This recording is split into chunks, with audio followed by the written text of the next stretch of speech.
So congratulations on the film. Claudia, maybe let's start with you and have you kind of give a little elevator pitch for the movie and talk a little bit about, set it up for people who haven't seen it, and then describe a little bit of what your character is going through in the film. Yeah, you bet. Well, peak season takes place in Jackson Hole, Wyoming. It's a romantic comedy. I say like underline on the romantic part. And I play Amy, who she travels to Wyoming with her fiance for sort of a getaway. She's at a crossroads in her life, career-wise, decision-wise. She's about to get married. It's just sort of a very big point in her life. And she meets a fly fishing guide that she ends up having a very deep connection with that sort of makes her question the path she's on and whether she's going to continue down it. Yes. That's the bit. So Ben, you play Claudia's significant other. Talk a little bit about what he's got a sort of a different life trajectory, while being in this couple. What's going on with him? Yeah, I play Max.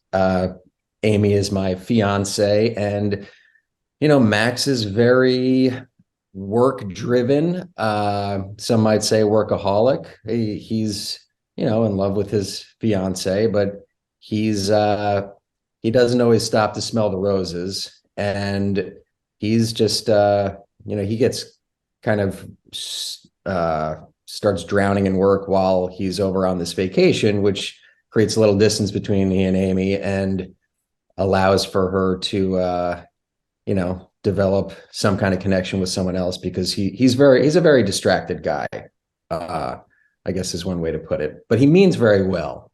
And he's got some quirks, and I love him for those quirks. But yeah, he's very different than the character of Lauren, who's a much more free spirit. But I can let Lauren or Derek talk about what Lauren's like.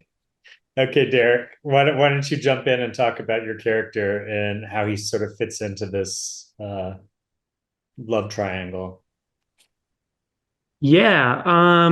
Yeah, if the characters are distracted, then I guess Lauren is the distraction. But he's sort of a well, he's what they describe in the movie as a skid, which is somebody who is kind of willingly living their life sort of like a vagabond, sort of houseless, and he's living out of his car. He, by choice, he teaches, he gives fly fishing lessons. He's a wilderness guide, and he sort of works these seasonal jobs to be able to support his lifestyle, which is that he wants to do whatever he wants whenever he wants. Yeah. And so anyway, so he, as fate would have it, comes into contact with Amy, who he's giving a fly fishing lesson to, and the rest is the plot, as they say. So for each of you, give me a scene for you that was either your favorite to shoot or the most difficult for you to shoot. Claudia, why don't we start with you? Trying to think of one that was difficult or the most fun. The rodeo scene, I guess it's not really character development, but it was very fun. And it felt like it's sort of like a pinnacle of her and Lauren's relationship too. Like they're really getting to experience if they were just out on a date and having fun. And it's like the highest form of this like romanticism of Wyoming or the American West. And we just got to hang out. There was a lot of this that was because it was filmed so sort of like verite, like, the rodeo knew we were filming, but they were sort of like hiding around in the stands. So we just got to participate as if we were actually there. Or like the scene where we're doing the tubing, that one was amazing. And that, we would every once in a while see the picture car, but we were just enjoying the ride. So a lot of this was such a joy because we really just got to hang out in Wyoming and have these fun experiences, and the camera caught it. Ben? Man, so much of it was fun. We're, in one of the most beautiful places in the world. So the whole thing was just like taking on amazing scenery and beautiful landscapes. But my favorite scene God, that's so tough to say. The first thing that came to mind was one of the first things we shot was this Fourth of July party that was taking place in Jackson that we're able to cover in sort of the same style that Claudia was just describing, kind of catching footage. And I had a line in the middle of a packed like we're all watching the fireworks, and I'm like, it's a beautiful fireworks show, but my line was, and none of the people around us really knew that we were filming.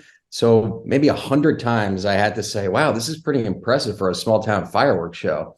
And the guy in front of me is like hearing me say this the whole time, and he's got to be thinking like, what an a-hole. Like, why does this guy keep on like commenting on our fireworks show? Yeah, it is a nice fireworks show.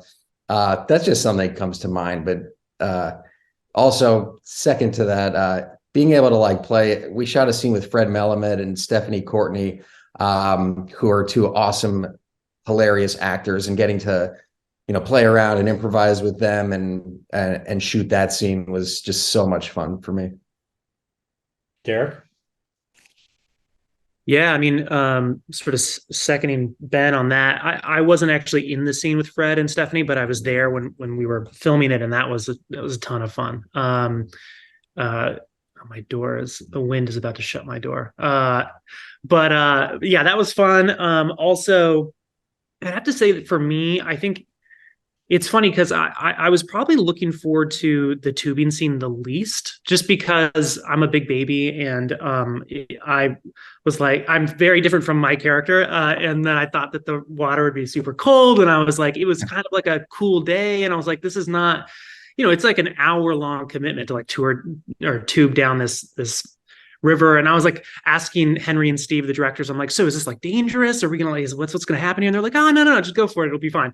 So I had very sort of like, I was optimistic, but I was cautious about this scene, and it turned out to be the scene that I was like, so I was like a child on Christmas. Like, it was like one of the best experiences of my life. It was so much fun, and it was so beautiful. And for the majority of it, I kind of just forgot that we were shooting. It was just such a unique and beautiful experience. And if it looks like we're having fun, it's because we were. Yeah, that was pretty magical. It was really awesome. I was like, it was great. Let's do this. Let's run it again. Let's do the tubing scene four more times. Like, this is incredible. Yeah, like cider helps. Totally. And like, yeah, the cider helped, yeah, for sure. But like by the end, we're like, we're so relaxed, had such a good time. And it was great. It was great. Yeah, you would kind of see the follow car peek out of a bush every once in a while, and you'd be like, all right, no, we're like making a movie, right? But it was amazing. It's really amazing. Yeah. So finally, I think the movie, kind of raises a lot of questions about, how do you want to live your life? What is the meaning of life? What are your goals or expectations of how you're gonna construct your life as an adult and in a relationship and all that? So for each of you, I'd love to hear what you got out of it, what you think the message of the movie is. Maybe it changed over the course of shooting it for you. Claudia, why don't you start? Yeah, I think going into it, we sort of knew that the theme of the film is really stated in that scene where she goes on the hike with Lauren, and he talks about sort of how these geological formations came to be, just this like time, pressure, and inertia, and how that a lot of our decisions in life, or we think we're in control of them, but a lot of it is just sort of we're on a path and we stick to it, and those decisions just kind of almost end up getting made, like you're on a track of some sort. And that was, I know there's very much the director's intent with this film, and it really came across for my character, or my takeaway. I do think it, regardless of whether we have as much control as we want or think we do, that there aren't these right answers, especially with sort of these two love interests. Like, I don't think there is a right quote unquote answer for her, and a lot of that has to do with the fact that Max is a good guy. Like, there is a version of this film where he was clearly a villain and not the person she should be with, but he's just a different choice and a different kind of person. And I think the film is very sad and comforting in that way. that there isn't a right answer. Like it's not like we got it wrong or got it right. We're just floating down the Snake River. Ben? Yeah, I mean, I feel very similarly to that. It poses, two very different ways of life in, the way Lauren lives and the way Max lives. Like Max, super career oriented, driven, obsessed. Lauren finding the beauty and the nature of things. Like Claudia said, I think maybe, I mean, for me, the balance lies somewhere in the middle between being able to kind of marry those two personality types and find like a happy middle ground, which I think Amy maybe embodies. But yeah, I don't know. It captures. I don't know if it answers the questions necessarily, but it just gets me thinking about the decisions I make and which is there is no right way, like was just said. Life is a kind of a choose your own adventure tale, and you get to see what both sides look like. And yeah, I think I myself it's made, honestly, the taking on the character of Max has made me probably a little more goal oriented in my own life, which is I may naturally lay more of like a Lauren state, and I'm like, wait, I like the way things are moving when Max gets things done. Yeah, it feels good to get things done, and I've taken a lot of that home with me, and I'm really happy for that. Max gets the girl, so maybe there's a lesson. I love Lauren, but yeah, I mean, I think a little bit of what was just said, but I think the film is just about friendship and loneliness and about connections and the people we sort of meet when we're not searching for it. I think, like what Ben said, I think the film excuse me, I think the film asks questions without necessarily answering them, and I think that's purposeful.